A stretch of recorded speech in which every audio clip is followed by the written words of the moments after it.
ما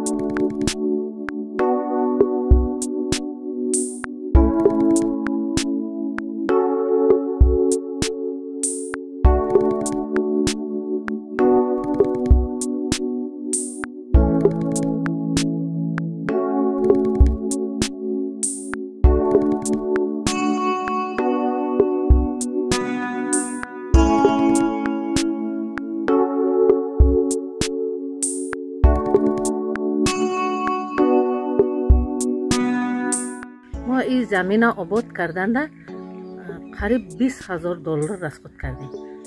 چقدر قرار را تکس کردیم، بلدوزر استفاده بردیم، تراکتور استفاده بردیم. او چند تراکتور نداشتیم.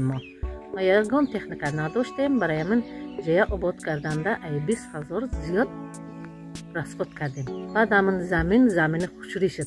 انا اکو فایده شد دیدستیم.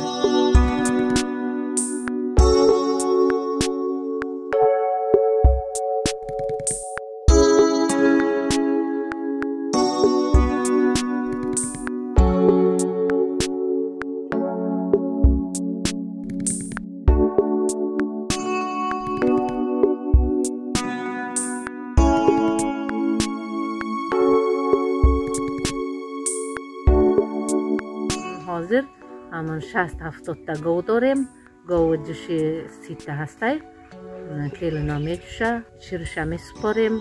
چکه میکنیم، قروت میکنیم و بقاشه گوشت کرده میفروشیم. خیلی زندگی من سوزه.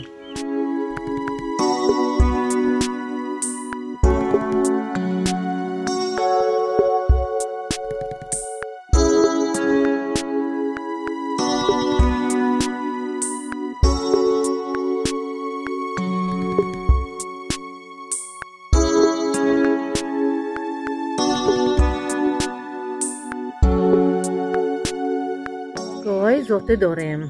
در یک روز 150 تا 150 لیتر شیر میگیریم. پیش میسپردیم 3 سامان 3.5 سامان میسپردیم شیره.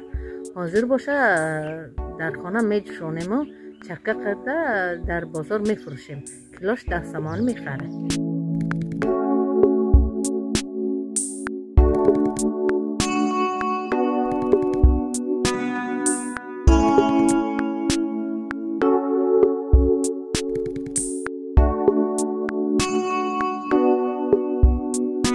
در سبب که ما گاو زیاد داریم، شیر زیاد داریم، در نقشه نیت داریم که سیخ کارکردی شیر بسازیم.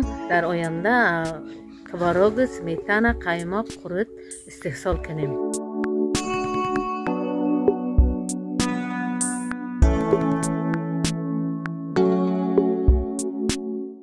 5 فرزند دارم. 1 دخترچه و 4 بچه. بچه هم راستی نمیروه. ای پشت همون زمین هم خانه ساختستیم، هم ماشین گرفتستیم.